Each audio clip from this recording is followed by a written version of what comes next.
गाड़ी बरहमंगम के एक पोश इलाके में वाक़ खूबसूरत से बंगले के सामने जाकर रुकी।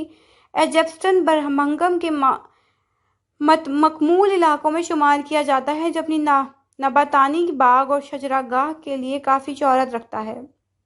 शोफर ने छोटा सा रिमोट कंट्रोल निकाल कर दरवाजे की जानिब रुख करके एक बटन दबाया तो बैरूनी दरवाज़ा खुद ब खुद खुलता चला गया। दिलावेज चंद लम्हों के लिए मबहूत हुई। जूलियाना की शोफर की जानिब पुश थी, मगर वो दिलावेज के चेहरे पर हैरानगी से आते जाते तासुरात देखकर अंदाज़ा लगा सकती थी कि उसके लिए ये सब कुछ बिल्कुल नया है। वो किसी छोटे बच्चे की तरह आंखें घुमा घुमा कर हैरत से इर्द गिर्द देख रही थी। जूलियाना उसे देखकर महजूज हुई। वो बहुत मासूम और प्यारी थी, बिल्कुल छोटे बच्चों की तरह। गाड़ी सुरमई ईंट की रविश पर चलती अंदरूनी गेट के सामने रुकी, जहां चंद मुलाजिम दिलावेज के इस्तकबाल के लिए पहले से खड़े थे। शोफर ने दरवाज़ा खोला तो वो आहिस्तेगी से गाड़ी से उतरी और सर उठाकर इस आलीशान घर को देखा जो उसकी जन्नत बनने वाला था। उसकी पुश्त एजेप्टन के सब्ज़बाग चहक रहे थे। एक मुलाजिम ने झुककर खुश आमदीद कहते हुए लाल गुलाबों का गुलदस्ता उसकी जानिब बढ़ाया। इस बार दिलावेज पूरे एतमाद से गुलदस्ता थामते हुए मुस्कुराए। इस मुस्कुराहट में तफाकुर था, खुशी थी, मान था, क्योंकि ये घर उसके शौहर का था। दूसरे मुलाजिम ने दिलावेज के लिए लकड़ी का बुलंद कामत दरवाज़ा खोला। दिलावेज को लगा वो किसी जन्नत में आ गई है। वहां रखी हर शे इंतहाई कीमती और खूबसूरत थी। घर बहुत करीने से सजाया हुआ था। वहां किसी भी शे की कमी नहीं थी। हर चीज़ परफेक्ट थी, परफेक्ट एंड ब्यूटीफुल। वो एड़ियों के बल घूम घूम कर हर चीज़ देख रही थी। कीमती फर्नीचर, कीमती फानूस।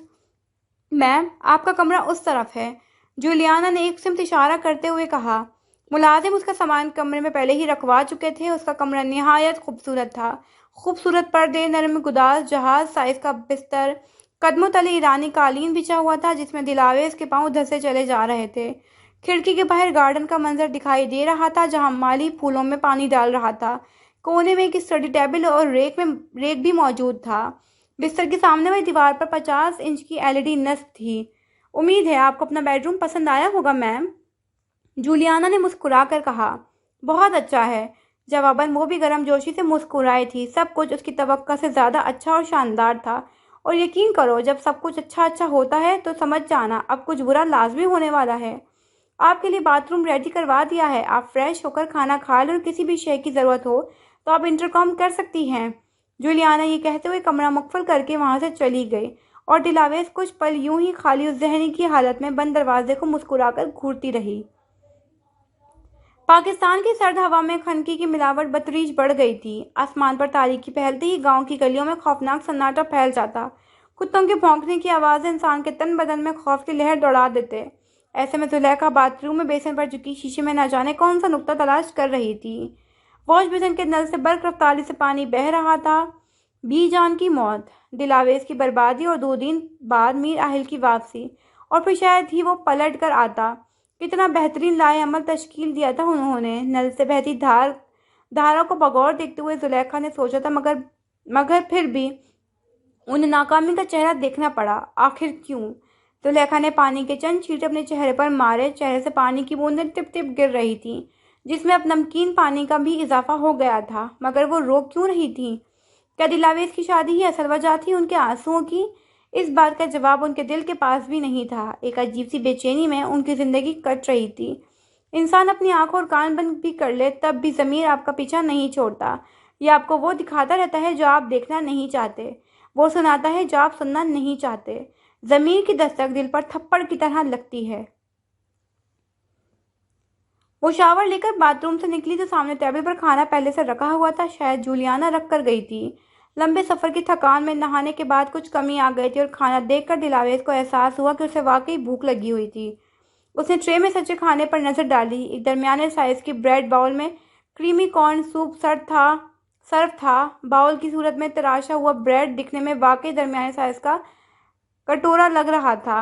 ब्रेड बाउल सबसे पहले फ्रांसीसी में इजाद हुआ था, जो 1427 में एक आयरिश रईस ने आला ओहदे के एक रईस को इम्प्रेस करने के लिए बनाया था। खाने की खुशबू और शक्ल बज़ाहिर बहुत अच्छी थी, मगर दिलावेज की तो दाढ़ भी गीली नहीं होनी थी इस कॉर्न सूप और ब्रेड से। दिलावेज का चेहरा एकदम बुझता गया। भूख से उसकी हालत ज़ेर हो गई थी, मगर पापी पेट का सवाल था। वो ट्रे लेकर कमरे से बाहर निकली और मतलाशी नजरें इतराफ में डाली। घर इतना बड़ा था कि उसे किचन ढूंढने में तकलीफ हुई, मगर आखिरकार वो किचन तक पहुंच गई। किचन में एक अधेड़ उम्र का शख्स सफेद यूनिफॉर्म में खड़ा सब्जियां काट रहा था। वो गालिबन शेफ था। उसके साथ एक और आधी उम्र का शख्स खड़ा था जो यकीनन इस शेफ का हेल्पर था। दोनों दिलावेश की आमद पर चौंक से गए। मैम, आपको कुछ चाहिए था? आप इंतकाम कर देती, हम आपके कमरे में पहुंचा देते, हेल्पर ने मौजबाना अंदाज में फौरन कहा। वो दरअसल दिलावेश ने ट्रे किचन काउंटर पर रखते हुए बात का आगाज किया। मुझे बहुत भूख लग रही है और मैं सूप ज्यादा शौक से नहीं पीती। वो ट्रे की जानिब इशारा करते हुए बोली। आप हुक्म करें, आप क्या खाना चाहेंगी? मैं अभी बना दूंगा, शेफ ने अपने प्रोफेशनल अंदाज में कहा। आपको बिरयानी बनाना आती है? वो मासूमियत से बोली। जवाबन शेफ के चेहरे का इत्तेमाद फीका पड़ा। मैम, मुझे पाकिस्तानी खाने बनाने नहीं आते। मिस्टर मीर भी पाकिस्तानी खाने नहीं खाते, बस कभी कभी नाश्ते में आलू के पराठे उनकी फरमाइश पर बना देता हूँ। अधेड़ उम्र का वो शेफ शर्मिंदा दिखाई दे रहा था। अच्छा, दिलावेज ने गैर दानिस्ता तौर पर अल्फाज अच्छा को खींचा तो शेफ की झुकी गर्दन कुछ और झुक गई, मगर दिलावेज ने ध्यान नहीं दिया। आप कहें तो मैं चाइनीज, इटालियन, जापानीज या मैक्सिकन में कुछ बना देता हूँ। शेफ पर पुरएतमादी से दिलावेज को ऑप्शन पेश करने लगा। नहीं, एक काम करें, आप मुझे एक पतीला और तमाम मसाले निकाल कर दे दें, बिरयानी मैं खुद बना लूंगी।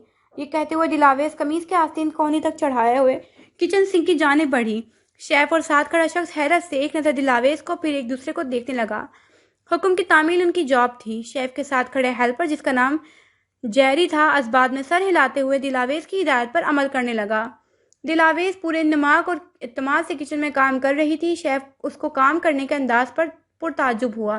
वो किसी माहिर शेफ की तरह हाथ चला रही थी। एक एक चीज ऑन पॉइंट थी। शेफ को दिलावेज बहुत भली मालूम हुई। वो किसी मुअद्दब गुलाम की तरह दिलावेज के पीछे हाथ बांधा खड़ा उसे बिरयानी बनाते हुए देख रहा था। मीर आहिल की गाड़ी जिस वक्त पोर्च में आकर रुकी, रात के 9 बज चुके थे। शोफर ने मीर आहिल के लिए गाड़ी का पिछला दरवाजा खोला। वो एक निगाह कलाई पर बंदी घड़ी पर डालते हुए गाड़ी से बाहर निकल आया। माइकल ड्राइवर के साथ वाली निशित पर विराजमान था। हाथों में चंद फाइल्स थीं। मीर आहिल चंद लम्हे यूं अंदरूनी गेट को घूरता रहा, जैसे सोच रहा हो कि अंदर जाए या नहीं। उसने कंधे उचकाए। माइकल गाड़ी से उतरकर मीर आहिल के अकब में आकर खड़ा हो गया। क्या हुआ सर, आप यहाँ खड़ी क्या सोच रहे हैं? माइकल आहिल के साथ पिछले 7 सालों से काम कर रहा था। उसके मिजाज की तब्दीली से लेकर माथे पर पड़ती शिकन को वो बखूबी जानता था। और एक अच्छे और वफादार गुलाम की यही अच्छी खूबी होती है कि वो मालिक के बदलते हर मिजाज को पहचान लेता है। उसे अंदाजा था कि वो दरवाजे पर रुका क्या सोच रहा है। Mike, you know me very well, right? Mir Aahil दोनों हाथ जेब में डाले, गर्दन तिरछी किए माइकल की जानिब देखते हुए बोला तो माइकल झेम गया। फिर प्रॉब्लम क्या है सर? वो बात को घुमाने फिराने की बजाय सीधा मुद्दे पर आया। प्रॉब्लम? मीर आहिल ज़ेरे लब बड़बड़ाया, जैसे कोई मुनासिब सा जवाब खोज रहा हो। चंद लम्हे यूं ही गुजर गए। मीर आहिल की जानिब से जवाब ना पाकर उसने तखलिया लेना ही मुनासिब समझा। All right sir, I wish you best of luck, वो कंधे उचकाते हुए बोला तो मीर आहिल पूरा उसकी जानिब घूमा। मैं कोई किला फतह करने नहीं जा रहा हूँ जो तुम मुझे बेस्ट ऑफ लक कह रहे हो। अज़दवाजी ज़िंदगी में सरवाइव करना किला फतह करने से कम थोड़ी है सर, वो बमुश्किल अपनी हंसी दबाते हुए बोला। ओह, क्या वाकई? उसने तस्दीक चाही। Sir, just wait and watch, you will get your answer soon, I mean very soon. Michael का अंदाजा मुजायका खेज था। In your dreams Michael, in your dreams. Mir Aahil का इत्तेमाद सवा नेरे पर था, और होता क्यों नहीं आज तक कोई ऐसा शख्स उससे टकराया ही नहीं था जो मीर आहिल को लाजवाब कर सके। मगर आपने ये भी सुना होगा कि जिंदगी में बहुत सी चीजें पहली बार होती हैं। वो दोनों कुछ देर यूं ही खड़े बातें करते रहे। मीर आहिल अब बेहतर महसूस कर रहा था। ऑफिस के काम और मुसलसल सफर ने मीर आहिल को काफी थका दिया था। वो शावर लेकर पुरसुकून नींद सोना चाहता था। उसने दिलावेज को कमरे के दरवाजे पर नजर डालकर वॉल क्लॉक को देखा। शायद सो गई है। उसने अंदर ही अंदर तबसरा किया। वो सीढ़ियों की जाने मुड़ने ही लगा था कि उसकी नाक के नत्नों से बिरयानी की इश्तिहा अंगेज खुशबू टकराई। उसने हैरानगी से किचन से आती नस्वानी आवाज को सुना। गैर इरादी तौर पर उसके कदम खुद ब खुद किचन की जानिब चल पड़े। वो किचन के दरवाजे पर खड़ा अंदर का मंजर देखकर लम्हे भर के लिए शिशदर रह गया। दिलावेज बिरयानी ट्रे में मुंतकिल कर रही थी और साथ साथ जेरी को सलाद और रायता बनाने की हिदायत दे रही थी। और अधेड़ उम्र का शेफ साइड में हाथ बांधे खड़ा खामोशी से तमाम कार्रवाई देख रहा था। हेलो सर, क्या आपको कुछ चाहिए? शेफ एकदम सीधा हुआ। दिलावेज का बिरयानी का चम्मच पकड़ा हाथ साकिन हुआ। मीर आहिल ने आहिस्तेगी से गला खंकारा, जैसे तमाम अल्फाज हलक में ही अटक गए हो। मेरा खाना मेरे रूम में पहुंचा दीजिएगा।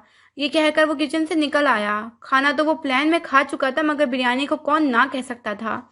बिरयानी देखते ही उसकी बेवक्त भूख ने जोर पकड़ लिया था।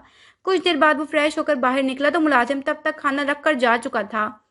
वो टॉवल से बाल खुश करते हुए नरम कदास काउच पर विराजमान हो गया और कुछ देर यूं ही बिरयानी की प्लेट को घूरता रहा। बिरयानी से उड़ते धुएं में माजी की कुछ हसीन यादों की तजली दिखने लगी। उसने सर झटक कर साथ रखा चमचा उठाया, बिरयानी का एक लुकमा मुंह में रखा। लुकमा मुंह में रखते ही उसकी आंखें नम हुई। जायका शनासा था। वो नमक से बिरयानी खाने लगा। चेहरे पर एक अजीब सा सुकून था।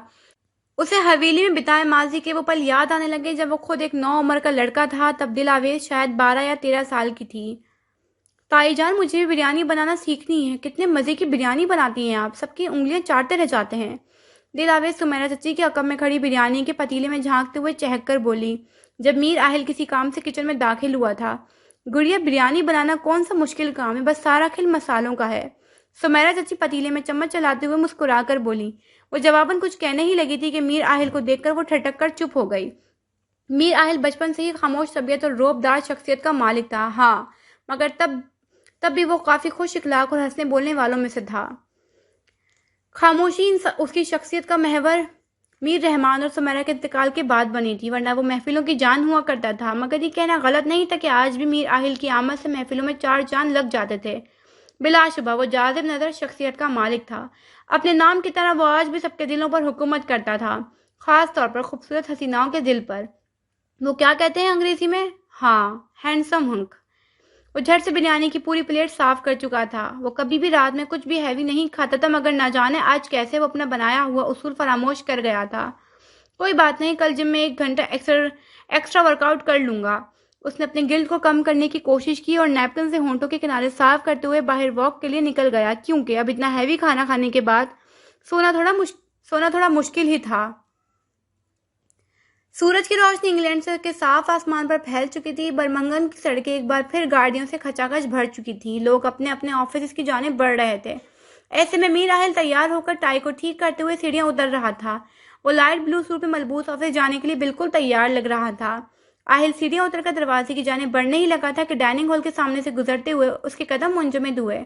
आलू के पराठे की इश्तिया अंगेज खुशबू ने उसका ध्यान अपनी जानिब खींचा। वो ना चाहते हुए भी रुक गया। अमूमन वो सुबह नाश्ता नहीं करता था, बस स्टारबक्स की कॉफी का एक कप लंच टाइम तक सरवाइव करने के लिए काफी था। दरवाजे के बाहर माइकल के एक हाथ में कॉफी का कप पकड़े दूसरे हाथ की कलाई में बंधी घड़ी में वक्त देखने लगा, फिर मुस्कुराकर कॉफी का कप लबों से लगाया। Told you sir. वो ज़ेरे-लब मुस्कुराते हुए गरम गरम कॉफी की घूंट बढ़ने लगा। उसे मालूम था कि नाश्ते के बाद मीर आहिल कॉफी नहीं पीता। इतने सालों में ऐसा बहुत कम ही हुआ था कि मीर आहिल सुबह घर से नाश्ता करके ऑफिस के लिए निकला हो। और अब तो खैर से मीर आहिल की बेगम आ चुकी थी। अब कैसे वो खाली पेट नए दिन का आगाज कर सकता था? माइकल मुसलसल मुस्कुरा रहा था, जैसे कोई अपने अंदाजे की दुरुस्तगी पर मुस्कुराता है। मीर आहिल कोट का बटन खोलते हुए सरबराही कुर्सी पर बैठ गए और नजर भर कर टेबल पर रखे लवाजमात का जायजा लिया। मुलाजिम ने आगे बढ़कर फ्राइड एग उसे सर्व करना चाहा, मगर आहिल ने हाथ की इशारे से उसे रोक दिया और खुद सामने रखे हॉट पॉट से एक आलू का पराठा निकालकर अपनी प्लेट में रखा और बटर का एक टुकड़ा पराठे के ऊपर डाला। गरम गरम पराठे पर मक्खन मोम की तरह पिघलने लगा। पहला निवाला लेते ही उसके चेहरे पर बशाशत फैल गई। इतने लजीज पराठे उसने बरसों बाद खाए थे। शेफ ने मीर आहिल के हुक्म पर आलू के पराठे बनाना सीख तो लिए थे, मगर उनमें वो जायका नहीं था जो इन पराठों में था। उसे एहसास ही नहीं हुआ कब वो 2 पराठे खा गया। हलक से खारिज होती डकार को उसने बमुश्किल मुंह पर नैपकिन रखकर रोका। मुलाजिम ने टेबल से प्लेट उठाते हुए किन अखियों से मीर आहिल को देखा था, मगर उसने फौरन नजरें दूसरी जानिब फेर ली। वो कल से अजीब बर्ताव कर रहा था। मुलाजमों को चौकन्ना तो बनता था। कोई बात नहीं, 2 की जगह 4 घंटे वर्कआउट कर लूंगा। उसने एक बार फिर अपने दिल को तसल्ली देकर खामोश करवाया, जो उसे मुसलसल अपने उसूल तोड़ने पर मलामत कर रहा था। मगर ये तो बेचारा दिल भी नहीं जानता था कि आने वाले कल में उसे और क्या क्या झेलना पड़ेगा। माइकल बैकव्यू मिरर में बार बार मीर आहिल के चेहरे पर आते जाते रंग देख रहा था। मीर आहिल गया आरामदा सा बार बार पहलू बदल रहा था। इतना अरसा इंग्लैंड में गुजारने के बाद उसका कॉफी बॉयल अंडे और कॉर्न फ्लेक्स पर चलने वाला मैदा, मसालादार बिरयानी और तेल में नहाए पराठे को कबूल नहीं कर पा रहा था। हवेली में भी वो खाने पीने में बहुत एहतियात किया करता था, मगर कल रात से सारा निजामी दरहम बरहम होकर रह गया था। उस लड़की का दाखिला किचन में ममनू करना पड़ेगा, वरना ये एक हफ्ते में ही मेरी डाइट प्लान का जुलूस निकाल देगी।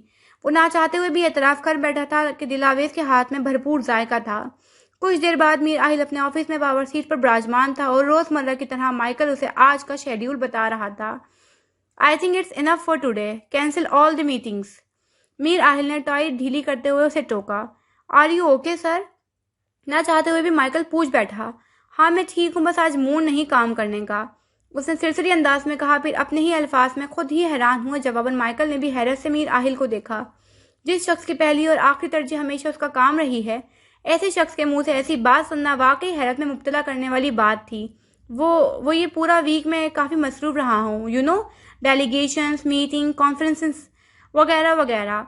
उसने लैपटॉप पर कुछ टाइप करने की अदाकारी करते हुए एक्सक्यूज दिया। Yes sir, I understand. Michael ने अच्छे एम्प्लॉय की तरह अपने बॉस का भरम रखते हुए उसकी हाँ में हाँ मिलाई। मीर आहिल की खामोशी इस बात का इशारा थी कि वो जा सकता है। माइकल ने हाथ में पकड़ी फाइल टेबल पर रखी और दरवाजे के पास पहुंचकर वो रुका। अपना एक हाथ हैंडल पर रखते हुए वो आहिस्तेगी से वापस घूमा। चेहरे पर शरारत भरी मुस्कान नमूदार हुई। सर, मैं आपके लिए जिंजर टी भेजता हूँ। होंठ दबाते हुए उसने मीर आहिल के चेहरे के तासुरात देखे। Because ginger help speed up the digestion process and empty your stomach more quickly. Google से लिया गया ज्ञान रोबोटिक अंदाज में बोलते हुए फौरन वहां से भागने वाले अंदाज में निकला। उसे मीर आहिल का साथ और अपनी ये जॉब दोनों बड़ी अजीज थी और मीर आहिल इस बात में सर हिलाता महज दरवाजे को घूरता रह गया। वो दीवार में नस लंबे आईने के सामने कैट वॉक कर रही थी। I love these heels. Sales girl को नजर से सियाह ऊंची हील्स की जानिब इशारा करते हुए वो एक बार फिर हील्स की ऊंची नोक पर घूमे और गर्दन कड़ाकर शीशे में अपना धोदिया पैरों को देखा। Are you sure ma'am? Sales girl ने एक बार फिर यकीन दहानी करना चाहिए। मेरी हैसियत पर कोई शबा तो है तुम्हें? रुककर एक सख्त निगाह उस पर डाली। सेल्स गर्ल का सवाल गलत नहीं था, बस सवाल पूछने का वक्त गलत था। वैसे भी ऐना का इन दिनों मूड ही कुछ ऐसा था कि पानी भी उसका हलक कड़वा कर देता था। I can buy Gucci's whole outlet you dumb girl. कंधे उचकाते हुए वो काउंटर के जाने बढ़ गई। आउटलेट मैनेजर जो पास ही खड़ा था फौरन से माजरत करते हुए ऐना के पीछे पीछे आया। सॉरी मैम, उसके कहने का मतलब वो नहीं था। उसने फौरन से बात संभाली कि लाखों का बिल जो ऐना औरंगजेब के कार्ड से अदा होने वाला था कहीं बनते बनते रह न जाए। Whatever Justin.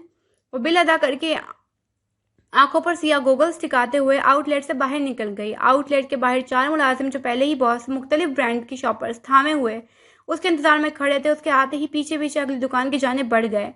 दुनिया में 3 तरह के लोग होते हैं। पहले वो जो परेशानी अपने दोस्तों से बातें करके अपना दिल हल्का करते हैं।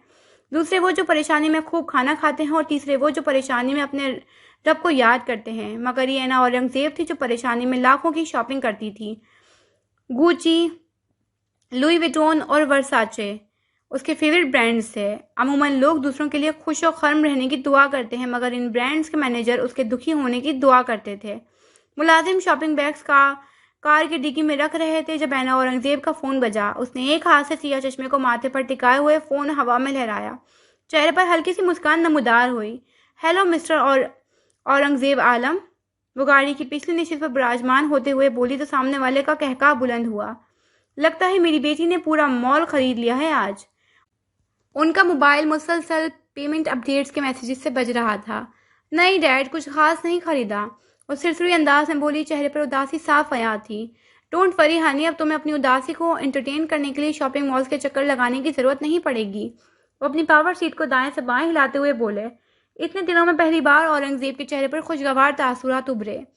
आई लव यू डैड। वो विंड स्क्रीन से बाहर देखते हुए खिलखिलाकर हंस दी।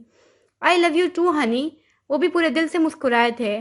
ऐना ने शोफर को मीर आहिल के घर की जानिब गाड़ी मोड़ने का हुक्म दिया और खिड़की से बाहर सड़क पर दौड़ते ट्रैफिक को मुस्कुराकर देखने लगी। अपने मनपसंद शख्स की मौजूदगी का एहसास दुनिया के बाकी तमाम एहसासात को मात दे देता है।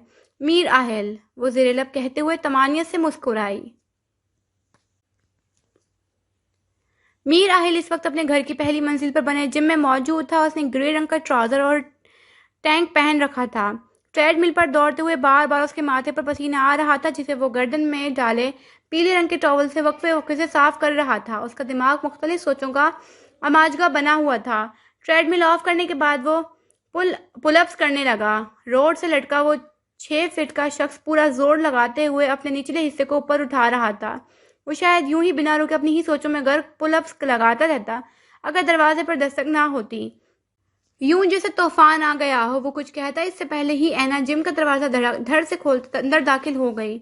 मीर आहिल ने चेहरे पर बहते पसीनों को पोंछते हुए पानी की बोतल मुंह से लगाई और दीवार की जानिब रुख करके खड़ा हो गया, जो गालिबन शीशे की थी और यहाँ से घर का बैकयार्ड और स्विमिंग पूल दिखाई दे रहा था। मीर आहिल के माथे पर बल तक नहीं पड़े थे, जैसा ऐना की मौजूदगी से उसकी ज़ात पर जरा बराबर भी फर्क ना पड़ा हो। Honey, I missed you so much. वो बेख्तियार आहिल को पीछे से गले लगाते हुए बच्चों की तरह बोली। बिहेव योर सेल्फ ऐना। मीर आहिल ने बिना मुड़े ही उसे झटके से पीछे किया। तुम्हें अच्छे से मालूम है कि मुझे इस तरह की बेतकल्लुफी बिल्कुल भी पसंद नहीं है। अब वो उसे सख्त निगाहों से घूरते हुए बोल रहा था। ओहो आहिल, तुम इतने दिनों बाद मिल रहे हो और अब गुस्सा भी कर रहे हो। Not fair. वो मासूमियत से चेहरा लटकाते हुए बोली तो मीर आहिल के कंधे ढलके। मेरी बीजान का इंतकाल हो गया ऐना, वो तहम्मुल से बोला और अभी जुमला उसके मुंह में था कि ऐना ने फौरन से अफसोस का इजहार किया। Oh I am so sorry for your loss Aahil. वो अफसोस भरे लहजे में कहते हुए उसके 2 कदम मजीद करीब आए और उसके दोनों हाथ थाम लिए। लहजा भीगा हुआ था मगर ऐना औरंगजेब की शक्ल कुछ और ही दास्तान बयान कर रही थी। चेहरे पर खुशी के तासुरात उभरे जिसे वो बड़ी महारत से दुख के सांचे में ढाल रही थी। ओ तो इसका मतलब जनाब अपनी बीजान के जनाजे को कंधा देकर वापस आ गए। शुक्र। वो दिल ही दिल में शुक्र अदा करते हुए बोली जैसे कंधों से मनोअन बोझ उतर गया हो। वो तन मिजाजी से मीर आहिल को देखने लगी। मीर आहिल उसकी नजरों का इर्तिकाज समझ गया था। वो ऐना को मुकम्मल तौर पर नजरअंदाज करता उसके बगल से निकलकर दरवाजे की जानिब बढ़ने लगा जब उसके कदम मुंजमद हुए। दिलावेज तजब्जुब से दरवाजे पर खड़ी थी, शायद किसी काम से आई थी और ऐना को देखकर वहीं दरवाजे पर ही झिझक कर रुक गई थी। मीर आहिल ने लंबी सांस लेते हुए अपने माथे को छुआ। ऐना ने भुआं उचकाते हुए मीर आहिल के अकब से गर्दन निकालकर दिलावेज के सर से पांव तक ऐसे देखा कि दिलावेज मजीद तजब्जुब का शिकार हो गई। आहिल, ये लड़की कौन है? वो गर्दन कड़ाते हुए सरापा सवाल बन गई। ये मीर आहिल चंद कदम दिलावेज की जानिब बढ़ा। ऐना की जानिब उसकी पुश्त थी, इसलिए वो उसके तासुरात देखने से कासिर था। ये मेरी बीवी है Dilawez, Mir, my better half. कत्थई रंग की आंखें लम्हे भर के लिए सिया आंखों से टकराईं। यकदम ऐना की सांसें साकिन हुई। वो सांस लेना भूल गई। मीर आहिल ने पीछे मुड़कर ऐना को देखने की जहमत तक नहीं की थी। वो अकब में सर झुकाए नाजुक से सिरापे को देखता रहा और बिना कुछ कहे वहां से चला गया। अब वहां दिलावेज और ऐना औरंगजेब तनहा रह गए थे। ऐना को दिलावेज नाजुक और खूबसूरत लगी थी और उसका खूबसूरत होना उसके वजूद में इस लम्हे इस तरह से बिजलियां गिरा रहा था कि कोई ऐना को इस लम्हे छू लेता तो करंट के झटके लगने के 22 मिनटों में फौत हो जाता। ऐना ऊंची हील पर आहिस्तेगी से बिल्ली की चाल चलती दिलावेज के नजदीक आई। खामोश कमरे में हाई हील्स की ठक ठक ने इरताज पैदा किया। दिलावेज, मीर, एक एक लफ्ज तोड़ तोड़ कर कहते हुए वो उसके ऐन सामने आकर खड़ी हो गई। दिलावेज ने नजर उठाकर सामने खड़ी उस मगरूर लड़की का चेहरा देखा। सर से पांव तक वो हुस्न का तराशा हुआ कोई मुजस्समा लग रही थी। ओहो Mrs Mir Aahil, my foot. Heel को जमीन पर जोर से पटकते हुए उसने सीढ़ियों का रुख किया। गुस्से की जगह दुख ने ले ली। सुर्ख आंखों में अंगारे की जगह गर्म पानी तैरने लगा। चोट दिल पर लगे तो दवा से आराम की तवक्को करना हिमाकत है और ठुकराए जाने की अजियत का तरियाक तो वैसे भी आज तक कोई ढूंढ नहीं सका है।